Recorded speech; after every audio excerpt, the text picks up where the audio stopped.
Bienvenidos a Creciendo en la Palabra. Gracias por acompañarnos.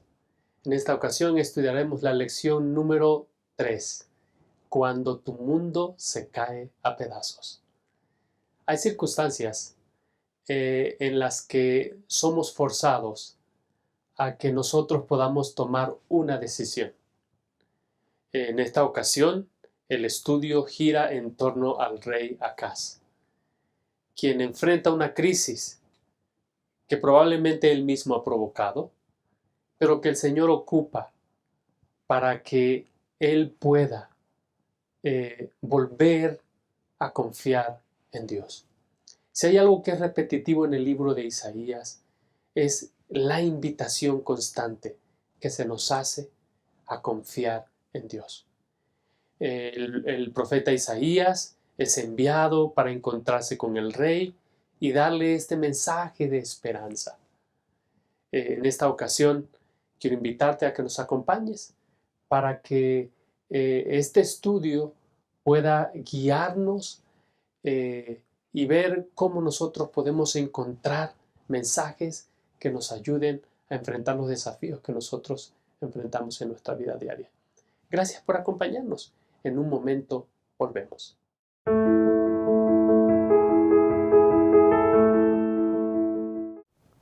Bueno, vamos a analizar el punto número 1, pero antes quiero dar la bienvenida a nuestro invitado en esta ocasión, el pastor Alejandro Medina Villarreal. Pastor Alejandro, muy bienvenido.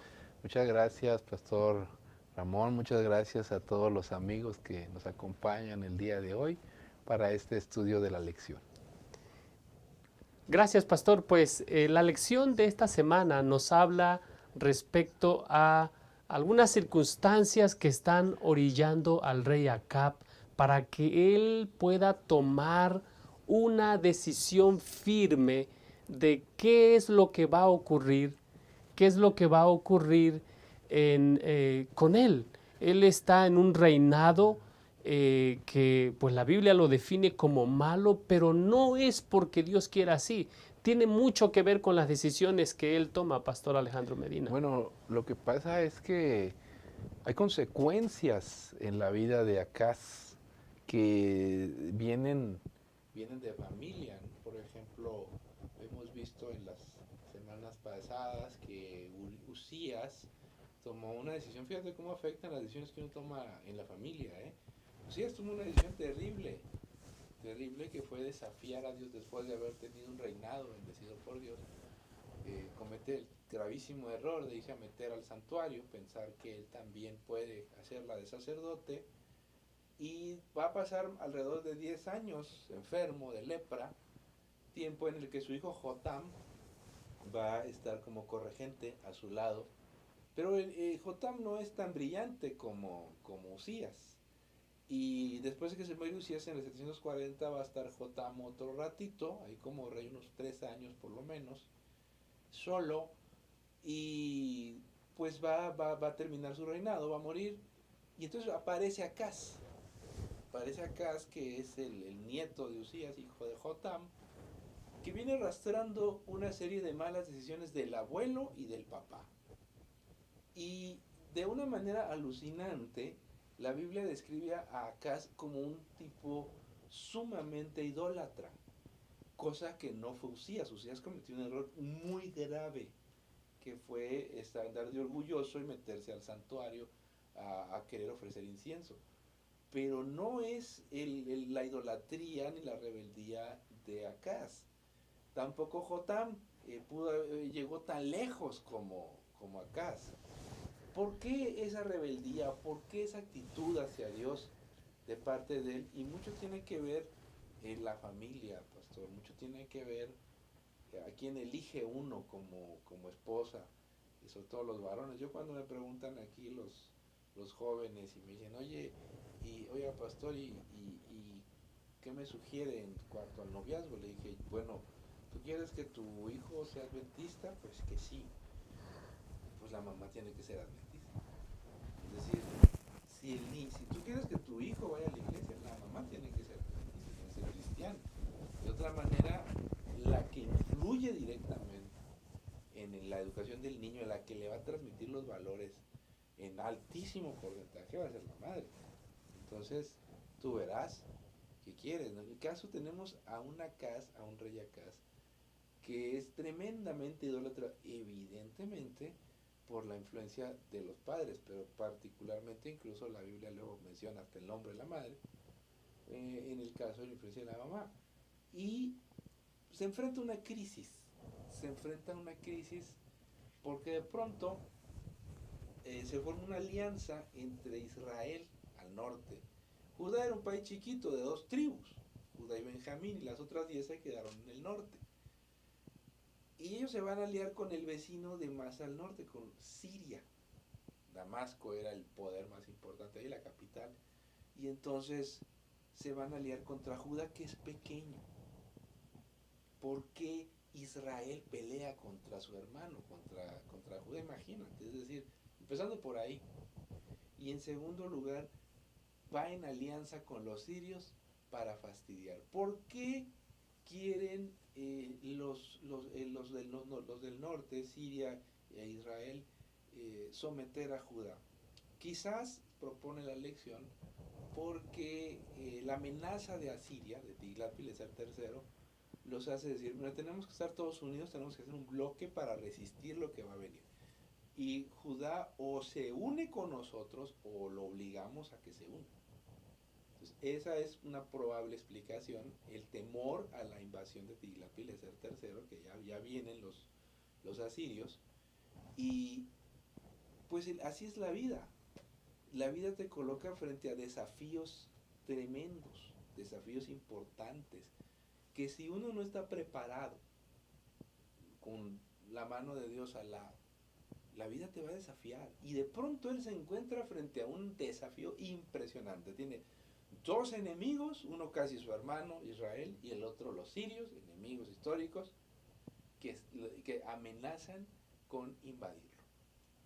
Pastor, sin embargo, lo que nosotros vemos aquí también, pastor, ante esta nueva amenaza, es el cuidado que Dios tiene por este rey. Cuando envía al profeta Isaías, le da detalles, pastor, de dónde lo va a encontrar, dónde está él. Eso habla acerca del cuidado que Dios tiene, pastor. Y entonces envía al profeta para que él tome una decisión. Pastor, de paso, yo sé que usted ha leído un libro muy interesante y en ese libro se cita a Richard Swinburne.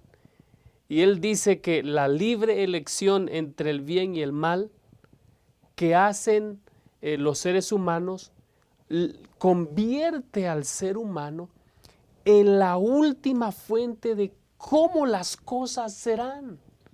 Bueno, lo que pasa es que hay mucha gente que cuando hablamos de libre albedrío, de la libertad, las decisiones, le es muy fácil echarle la culpa a Dios de todo. Un sector del mundo, el tiempo de Israel, así lo pensaba. De hecho, hay pasajes de la Biblia que así están escritos, haciéndonos pensar que Dios es el causante del bien y del mal, que todo lo que sucede por voluntad de Dios, pero no, de ninguna manera. La decisión aquí es de Acaz, totalmente de Acaz. Es decir, ¿qué vas a hacer, hermano? ¿Qué vas a hacer? Tienes una oportunidad de decir, ¿por qué Dios no lo hace a un lado y cumple su voluntad? Porque detrás de esta historia está el libre albedrío. El libre albedrío. Y esa decisión todavía le están preguntando, todavía le van a mandar a un profeta. Es un malvado este hombre, porque la Biblia dice que hasta sus hijos pasó por fuego, anduvo de idólatra. ¿Por qué Dios no lo aplasta de una buena vez? Porque no arremete en su contra. Todavía le manda al profeta Isaías, arriesgando al profeta que no lo vaya a matar este loco, porque luego así son la gente que tiene poder, no está acostumbrada a recibir noticias que no estén de acuerdo con sus ideas, a machacar a la gente que se le opone.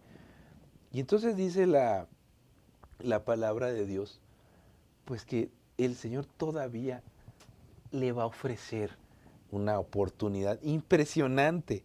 Cuando yo llego a este punto, sí me pongo a pensar, ¿Por qué Dios actúa de esa manera? Porque es un Dios de misericordia, es un Dios de amor, es un Dios que considera la libertad del ser humano y la respeta. En otras palabras, hermanos, sí se puede rechazar a Dios, tenemos toda la libertad de rechazarlo y Él lo va a respetar. Él lo va a decir, es que ¿por qué Dios no hace algo para que se convierta mi familia?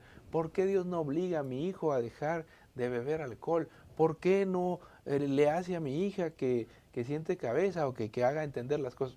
Porque es la decisión de la gente. Y así toma la decisión.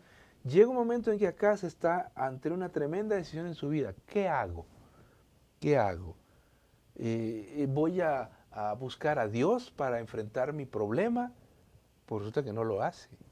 Que toma una decisión terrible. Se le ocurre nada más y nada menos que buscar a Tiglat-Pileser III y ofrecerle una alianza. Mira, le dije, yo necesito que me protejas de Israel y de Siria y te voy a dar todo el dinero que tengo en el templo, en la casa de Dios y aquí en el palacio, tómalo. Y entonces Tiglat-Pileser dice, pues venga. Ya, fíjate, recibe dinero Tiglat-Pileser y aparte el pretexto para atacar a Israel y a Siria. Ya le dio el pretexto el otro. Lo que no sabe Acaz es que en casi 15 años, 13 años, los asirios van a destruir Samaria. Es decir, estamos hablando de los últimos años del reino del norte de Israel. Y es el propio Acaz, es decir, es el rey de Judá, quien le va a abrir la puerta a Siria para que aplaste a Israel. Menudos hermanos. Pastor, sabe que me llama la atención algo, haciendo referencia a lo que usted está diciendo. El Señor le está diciendo al rey Acaz, a través del profeta Isaías, en unos pocos años, ellos van a ser destruidos, van a ser desolados. En unos pocos años. El Señor te está ofreciendo, confía en mí. ¿O no es eso lo que está ocurriendo, pastor? No el Señor le está diciendo, confía en mí. Él va a ver cómo cae Samaria en el 722. Los asirios van a hacer pedazos Samaria, se van a llevar a toda la gente, van a hacer las famosas, se los van a llevar a los cautiverios, van a distribuir a la gente en diferentes lugares, van a traer extranjeros a vivir a Samaria. Y los asirios no eran precisamente unos angelitos con sus enemigos, eran tremendamente crueles.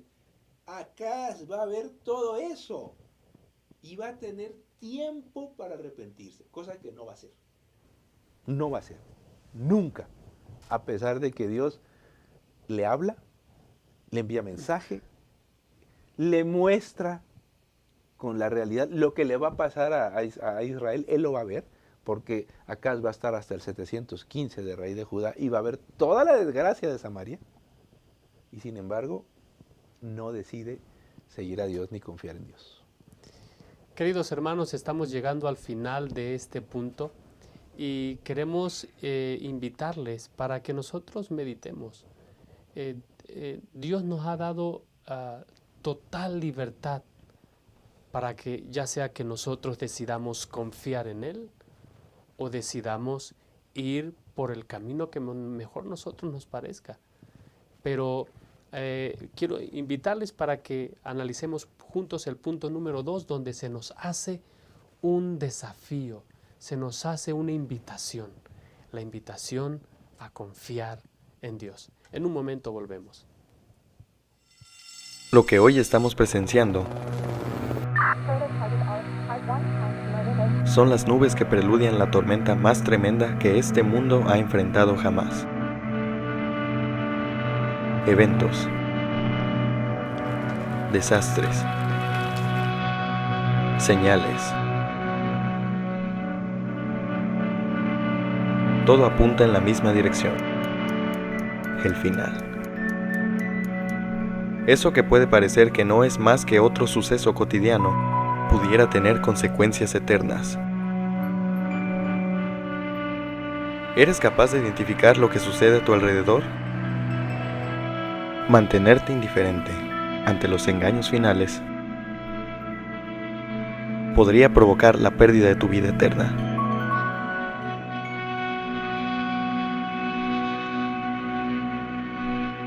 Mantente en alerta roja.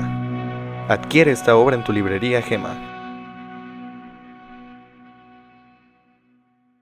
Bueno, estamos listos para iniciar el punto número 2, el riesgo de la fe. Pastor Medina, sin riesgo no hay recompensa. Y aquí en el capítulo 7, en el versículo 3, vemos que el Señor envía al profeta Isaías para interceptar al rey, para darle un mensaje a través de los nombres de sus hijos. El primer nombre es Shear Hashub, pastor. Shear Hashub, que significa un remanente volverá. Remanente, Shear. Shub en hebreo es un verbo que significa volver, regresar. Y que, pues en ese momento, cuando le dan la noticia, es decir, todavía no ha habido ningún exilio. Todavía no falta más de casi 100 años para que surja el exilio. Pero esa promesa de volver, entonces, ¿qué significa?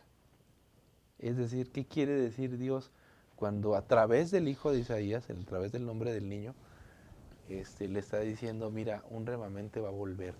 Es decir, ¿qué remanente? ¿Quién va a volver? ¿Qué quiere decir? Y la lección hace una declaración muy interesante.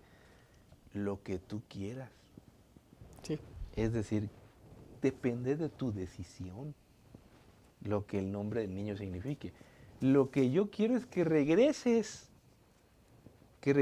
tú y tu pueblo, que las cosas, que modifiques tu actitud. Pero, ¿cuándo va a volver? Es decir, ¿quién va a volver? ¿Cuándo va a volver? ¿De qué depende? De tu decisión. De tu decisión. Lo importante es, que regreses.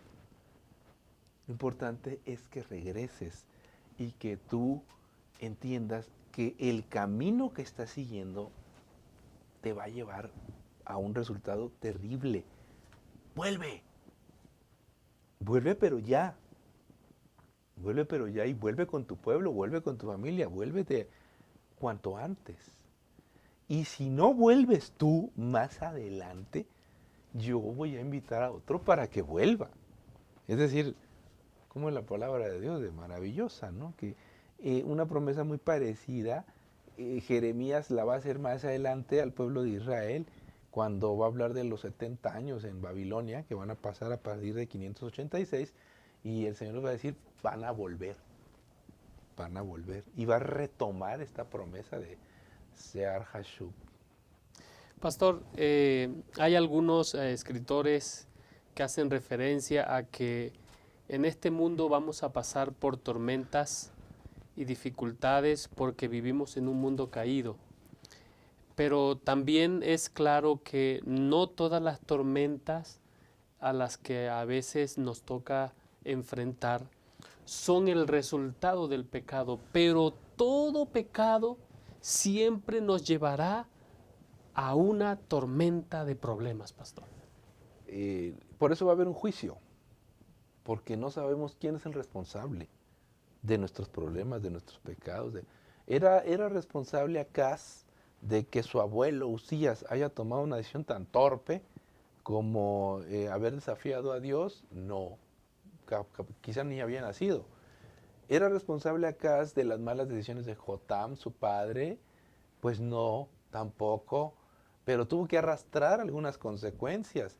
El crecimiento y el avance de Tiglat-Pileser en un momento dado lo confrontaron con una realidad que ahora sí era responsabilidad de él en cuanto a la decisión que iba a tomar. Y, no obstante, ya había efectos negativos que se venían arrastrando, pero a él le toca enfrentar esa situación. Y es como a nosotros enfrentamos situaciones hoy por hoy que quizás estamos padeciendo las malas decisiones de los padres o de los abuelos de nuestra familia, o quizá alguna mala decisión que tomamos hace años o que tomó algún familiar o amigo y que nos está afectando a nosotros, es muy probable. Pero la decisión que tenemos ahora mismo es semejante a la que tuvo Acaz. Dios nos dice, confía en mí, yo estoy a tu lado.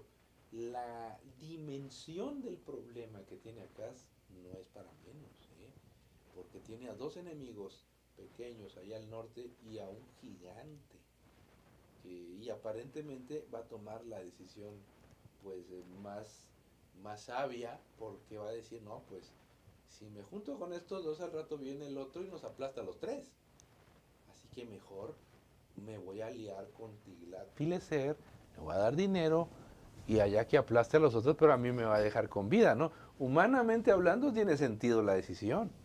El asunto, pastor, es que de todas maneras va a ocurrir. De todas maneras, es lo que Dios le está diciendo.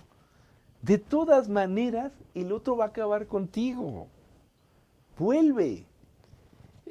Es que cuando nosotros vemos el desarrollo de lo que está ocurriendo, pastor, vemos que no es Tiglat-Pileser, el rey Acaz primero compromete su confianza. Ajá. Él decide no confiar, no hacer, la lección hace referencia a que el Señor lo invita a que lo haga su amigo. Es decir, alíate conmigo, vamos a enfrentar esto juntos. Pero también es muy difícil, a veces les cuesta al ser humano tomar decisiones, pastor, donde nosotros somos los que estamos, es decir, al ser humano le cuesta confiar en lo que no ve. Bueno, es que ahí está el riesgo de la fe, el salto. La fe es un riesgo, por supuesto. ¿Es lógica la fe? No necesariamente. Humanamente hablando, no. No como le vamos a preguntar a Pedro, a ver, Pedro, camina, ven y sígueme, y sobre el mar, en la noche, en medio de una tormenta, ¿cuántos se bajan de la barca, no? Somos muy buenos para criticar a Pedro, pero a ver cuántos estaríamos dispuestos a bajarnos de la barca para creer en la palabra del Señor. Evidentemente que tener fe es un riesgo altísimo, pero ahí depende, hermanos, de la confianza que tenemos en Dios o no. Al final, la palabra de Dios tenía razón al decirle a Acaz, es más seguro que confíes en mí. Estás confiando en un ser humano, estás confiando estás confiando en el rey Tiglat-Pileser porque es poderoso, pero ¿quién te garantiza que te va a ayudar? Y al final así pasó, ¿eh? Cuando el hijo de él, Ezequías, al rato va a tener a Salmanasar amenazando la ciudad. Y sin embargo, el otro ya le entregó el dinero. Es decir, se quedó sin dinero, se quedó en la ruina y dijo, muy buena decisión la mía, ¿eh? Ah, sí, pues a tu hijo, lo va a amenazar peor que a ti. Pastor, hay 2 nombres más, pastor. Háblenos pues finalmente, como que hay un nombre hay un mensaje en el nombre de un remanente volverá. Claro. Pero Acaz decide enfocarse en, él se queda con el nombre de el rey Tiglat-Pileser III, el rey de Asiria. Sin embargo, el Señor le pide, haz una señal, pide una señal, por favor. Tremenda señal. Él no quiere señal. No voy a tentar a Dios. Uy, ahí dice uno, oye, este chico sí que es consagrado, no quiere violar la palabra de Dios de no tentarás al Señor tu Dios, ¿no? Este hombre hasta se oye bien, pero no se trata de eso. Dios le está ofreciendo, pide una señal. Es decir, en la Biblia efectivamente se dice que no hay que andar pidiendo señales al Señor. Pero en este caso, ¿por qué Dios con este malvado sí le dice, a ver, pídeme una señal? ¿No me crees? ¿No me crees? Es que yo siento que tú no me crees. Entonces pídeme una señal. Dios mismo lo está haciendo. Ahí cambia todo. Y en segundo lugar, el otro le dice, pues no quiero tentar a Dios, no quiero pedir señal.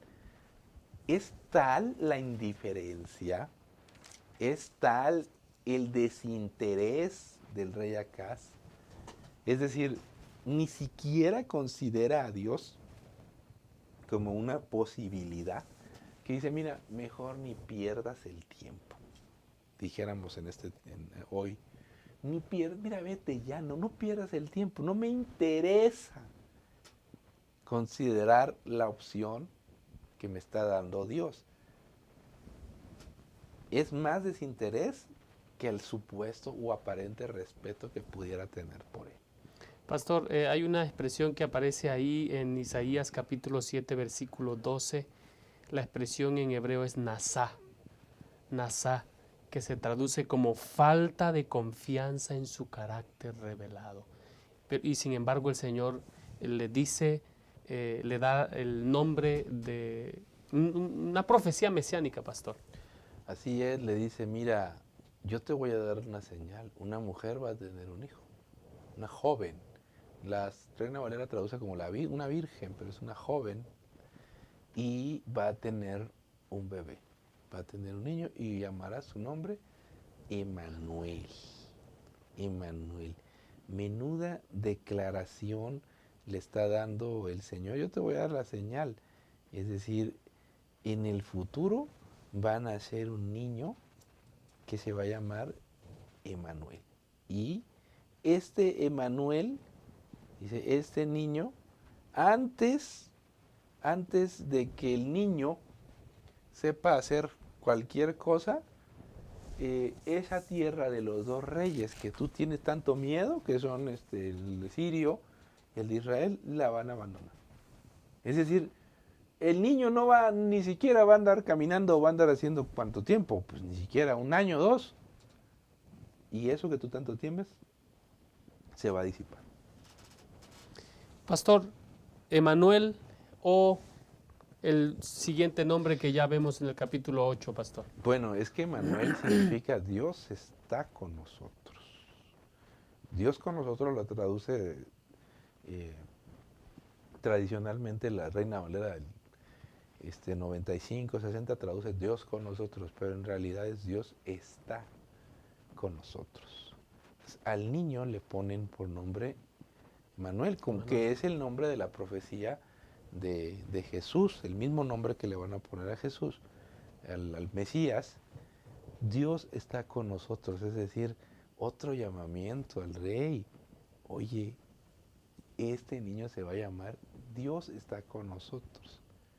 Otro llamamiento a la confianza, al decir, si tú confías en mí, las cosas que el Señor dice se van a cumplir.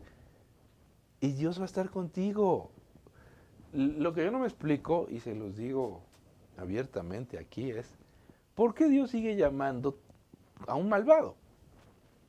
¿Por qué Dios sigue insistiendo tanto con un rey que ha violado la palabra de Dios? A algunos de sus hijos los ha sacrificado a los ídolos. Es un hombre perverso y Dios lo sigue llamando. Y todavía le promete perdón y bendición si se arrepiente. Ese es Dios. Ese es el Dios de las Escrituras. ¿Por qué? Porque hay una cosa que se llama la gracia de Dios. La gracia perdonadora del Señor que actúa de manera extraordinaria en nuestras vidas, pero que tiene un límite. Amén. Amén. Gracias, pastor. Estamos llegando al final de este punto y sin embargo, queridos hermanos, yo quiero invitarles a que nosotros podamos echar mano de la fe. Creer en las promesas de Dios es un riesgo, sí es un riesgo, pero es la oportunidad para tener un encuentro con Dios y ver su mano interviniendo en nuestro favor. En un momento más volvemos para el punto número 3 de esta. Aprende los valores que no deben ser relegados en la formación de un buen carácter.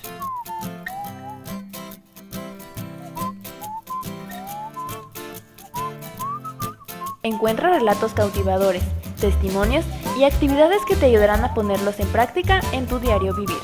Sé un ejemplo de cuán felices podemos ser si vivimos con valores. Crece feliz, crece con valores. Listos para el último punto de este estudio, una señal extraordinaria. Y pastor, hay un pensamiento que aparece aquí en la lección con el que me gustaría abrir. Dice, Dios no promete que su pueblo no sufrirá dificultades ni dolor, pero promete estar con él. ¿Cuál es esa señal extraordinaria, pastor? Saben que el Señor promete estar con nosotros. Amén. Promete no abandonarnos. La presencia de Dios es lo mejor que nos pueda pasar. La presencia de Dios es lo que santifica un espacio. Por ejemplo, el día sábado se santifica por la presencia de Dios. La iglesia se santifica por la presencia de Dios. El cuerpo humano, el ser humano, por la presencia de Dios. Y es la presencia de Dios la que nos da seguridad. Si Dios con nosotros, dice la Biblia, si Dios está con nosotros, ¿quién puede estar contra nosotros? Entonces, el hecho de decir, Dios está conmigo, pues entonces tienes garantía de bendición, garantía de éxito, garantía de que las cosas irán bien. No importa cómo sea, si Dios está con nosotros. Y en el caso de la historia del rey Acaz, tenemos una situación que estamos comentando, agobiante para el rey, y el profeta pues utiliza a sus hijos. Utiliza a sus hijos, ¿para qué? Para que sean una constante, un mensaje que no se da una sola vez. Es decir, la presencia del niño, que luego va a crecer, y que la promesa del Señor es, mira, antes de que el niño cumpla tanto tiempo, esto se va a cumplir. Imagínate después de que el niño creció y se hizo un muchachito, mira, allá va Sear Hashub, que se quiere decir un remanente volverá. La presencia del niño era un mensaje constante para el rey, el muchacho. Luego el otro,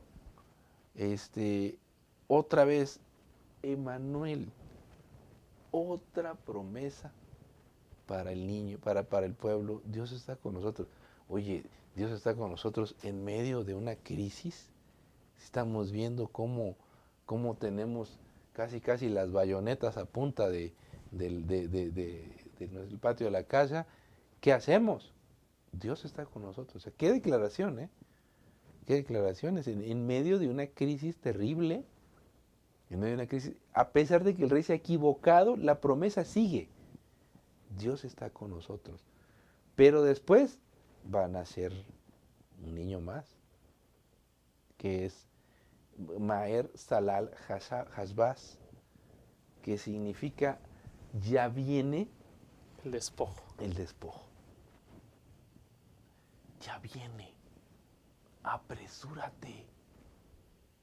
Fíjate qué declaración. Es decir, tenemos un mensaje que es vuelve, remanente volverá. Dios está con nosotros. Pero esa presencia de Dios tiene un tiempo de gracia. El despojo ya viene.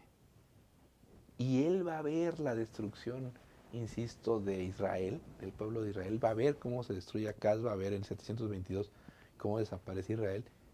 Y ni aún así va a querer ser transformado. Va a confiar en el rey de Asiria. Y los asirios van a consolidar su presencia en toda la región, y a su hijo Ezequías le va a tocar enfrentar las torpezas de su padre. Pastor, Isaías 43, 1 y 2 dice, cuando pases por las aguas, yo estaré contigo, y si por los ríos, no te anegarán. Ese es el constante recordatorio de Dios que va a estar con su pueblo, pastor. Y es que la presencia de Dios no depende incluso de nuestra propia conducta. El pueblo de Israel se portaba muy mal, muy mal. Y aún así Dios seguía invitando a su pueblo a estar a su lado. ¿Por qué? ¿Por qué? Porque así es la presencia de Dios y así es su gracia. El Señor nos invita a estar a su lado.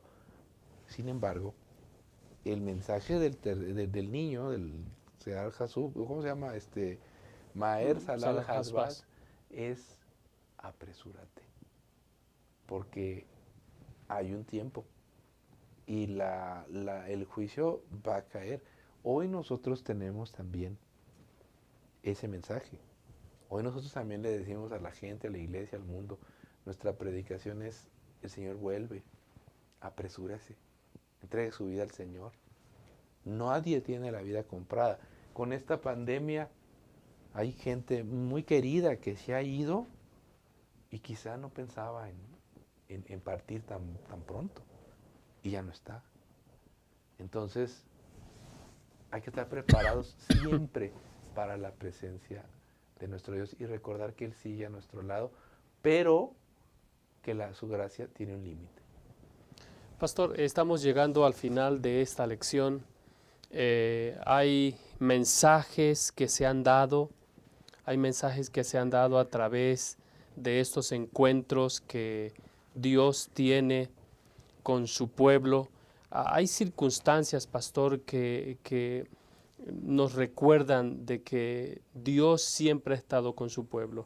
Aquí en la guía de estudio de la Biblia encontramos un pensamiento de Roy Gain que dice, aunque el Señor no se presente en forma física en la tierra, atraviesa las experiencias de su pueblo junto a Él.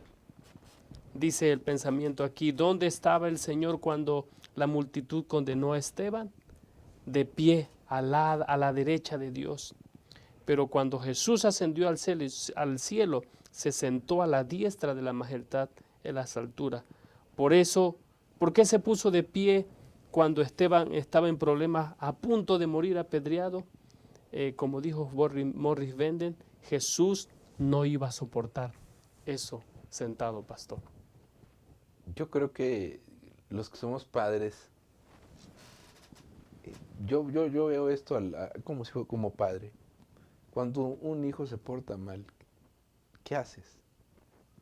Es decir, lo condenas, lo echas de la casa, lo invitas, lo llamas, y aún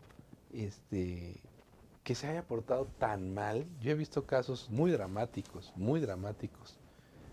de padres que el hijo es un miserable, y aún así le siguen otorgando bendiciones, le siguen llamando, le siguen buscando. Parece mentira, pero son los padres los que tienen que buscar a los malagradecidos de los hijos, a que les hagan una llamada, a que les busquen, les andan rogando por un miserable saludo. Pero ahí están los papás buscando. Digo, evidentemente que no son todos los casos, pero uno puede ver eso manifestado en la naturaleza humana. ¿Cuánto más Dios? ¿Cuánto más Dios que está busque a sus hijos, aun cuando se han equivocado?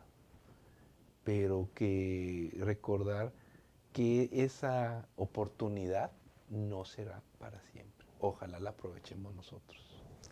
Creer o no creer. El Señor sabía lo que venía por delante para la nación. Y por eso manda al profeta a interceptar al rey. Y por eso le dice, si ustedes no creen, no van a permanecer.